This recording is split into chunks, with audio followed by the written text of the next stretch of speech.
Hello friends, welcome to my channel Sahu science classes.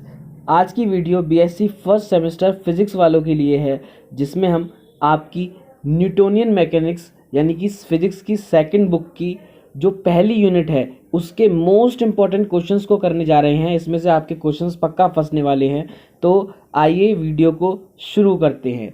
सबसे पहला जो क्वेश्चन है, चिर सम्मत यांत्रिकी का मूल नियम है।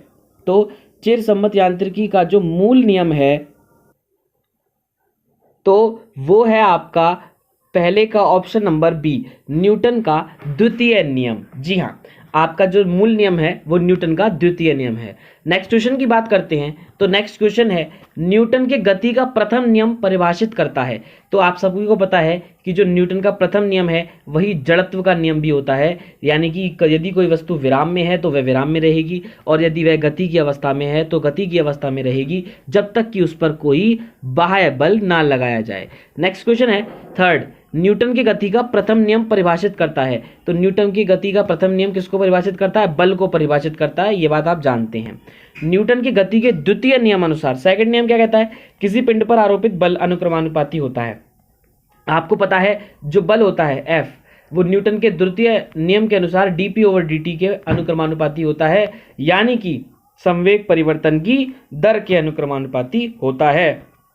तो आपका इसका ऑप्शन नंबर हो जाएगा, देखो भाई, अब देखो यहाँ पे क्या, उसके संवेग परिवर्तन के, तो हमने बोला संवेग परिवर्तन की दर के होता है, तो यहाँ दर होता तो हम इसे सही कर देते। अदरवाइज F इजिकल्स टू क्या होता है? ma होता है, तो वो m पे डिपेंडेंट है और a पे डिपेंडेंट है, तो वो m और a उसके द्रव्यमान तथा गुणनफल के अनुक्रमानुपाती हो जाएगा इस हिसाब से। ठीक है, गति का व्यापक समीकरण नहीं है। तो गति का व्यापक समीकरण कौन सा नहीं है? F इजिकल्स टू dp/dt है, F equals to m dv/dt है, क्योंकि dv/dt क्या होता है? a होता है, तो F इजिकल्स टू ma हो जाएगा। ठीक है, तो आपका जो उत्तर हो जाएगा वो हो जाएगा F equals to m dr/dt, क्योंकि dr/dt क्या हो जाएगा? v हो जाएगा, और F इजिकल्स टू mv कभी नहीं होता, P इजिकल्स टू mv होता है। ठीक है, तो आपका ऑप्शन नंबर डी सही हो जाएगा।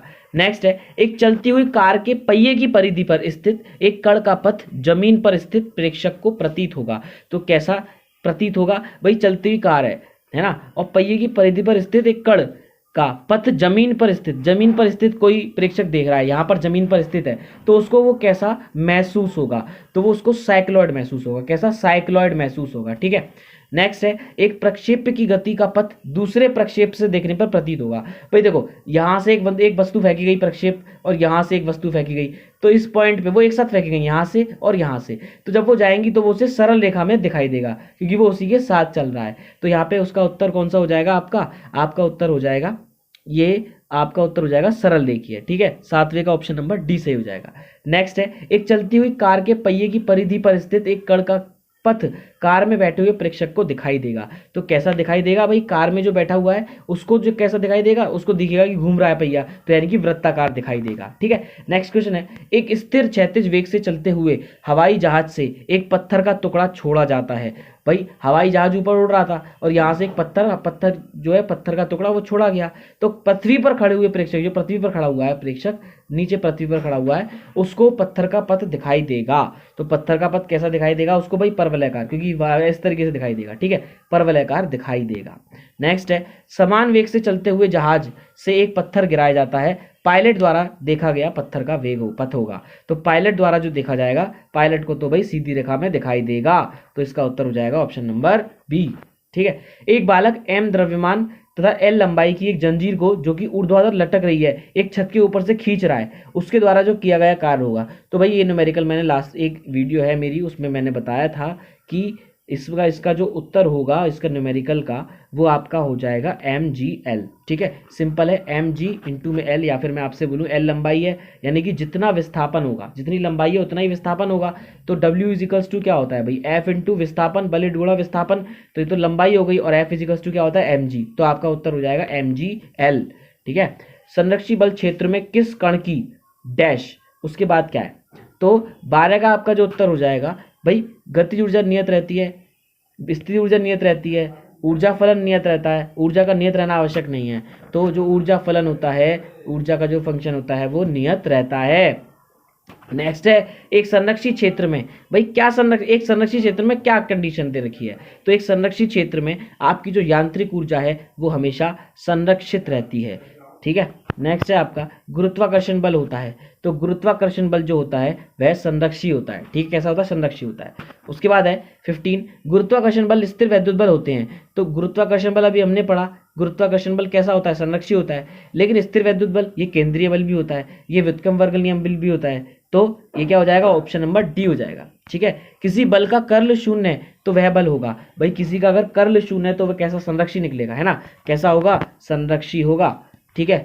एक बल द्वारा किसी कण पर किया गया कार्य पथ पर निर्भर करता है, वह बल है, तो एक बल द्वारा किसी कण पर जो कार्य किया गया है वो किस पर, पथ पर डिपेंडेंट है ना, और यदि पथ पर डिपेंडेंट होता है किया गया कार्य तो वह असंरक्षी बल का उदाहरण होता है, ठीक है। नेक्स्ट क्वेश्चन, द्रव्यमान केंद्र के परितः संपूर्ण रेखीय वेग, भाई द्रव्यमान केंद्र के परितः अगर संपूर्ण रेखीय वेग देखें तो वो हमेशा शून्य होता है, इस बात को हमेशा याद रखना है, मोस्ट इंपॉर्टेंट है ये।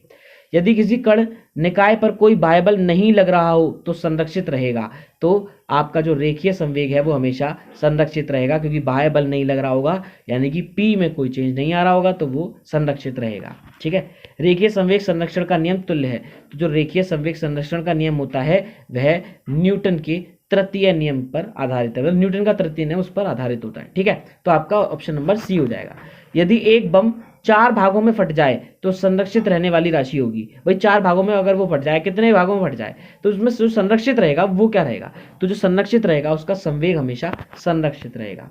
एक कण जिसका प्रारंभिक वेग v है दूसरे समान द्रव्यमान के अचर कण से सम्मुख टकराता है, यदि टक्कर को प्रत्यास्थ माना जाए तो दोनों कणों के टक्करों के बाद वेग होंगे, तो उसके जो वेग होंगे वो देखो भाई, स्टार्टिंग का बोला जाए तो भाई अचर कण से सम्मुख टक्कर मारता है, तो इसका उत्तर हो जाएगा 0 और बाद में हो जाएगा v, क्या हो जाएगा, 0 और बाद में हो जाएगा v, ऑप्शन नंबर सी हो जाएगा, ठीक है। नेक्स्ट है, यदि r त्रिज्या की वृत्ताकार कक्षा में गति कर रहे m द्रव्यमान के कण का केंद्र के परितः कोणीय संवेग j हो तो कण की गतिज ऊर्जा होगी, तो कण की जो गतिज ऊर्जा होगी कोणीय संवेग के हिसाब से देखा जाए तो गतिज ऊर्जा जो होगी वो हो जाएगी j² अपॉन में 2mr स्क्वायर, क्या हो जाएगी, j² अपॉन में 2mr स्क्वायर हो जाएगी।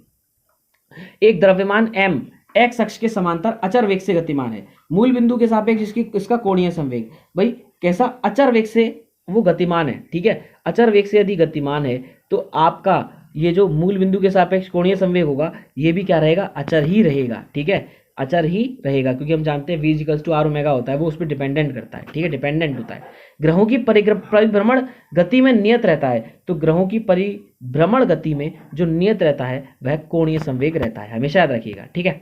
नेक्स्ट है, यदि दो कणों की टक्कर के बाद उनके वेग परस्पर बदल जाते हैं, भाई परस्पर बदल गए वेग, है ना, तो यही तो कंडीशन होती है, ये कंडीशन किसकी होती है भाई, ये कंडीशन आपकी होती है पूर्णतः प्रत्यास्थ की, ठीक, किसकी, पूर्णतः प्रत्यास्थ की कंडीशन होती है, ठीक है। उसके बाद 27 आपका, प्रयोगशाला फ्रेम तथा द्रव्यमान फ्रेम में टक्कर का वर्णन करने के लिए आवश्यक निर्देशांकों की संख्या क्रमशः होती है, तो ये 6 व 3 होती है, इस बात को याद रखिएगा।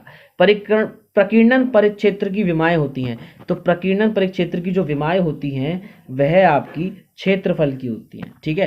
क्षेत्र की बात की, भाई क्षेत्र आ गया, आपको समझ में आ गया होगा।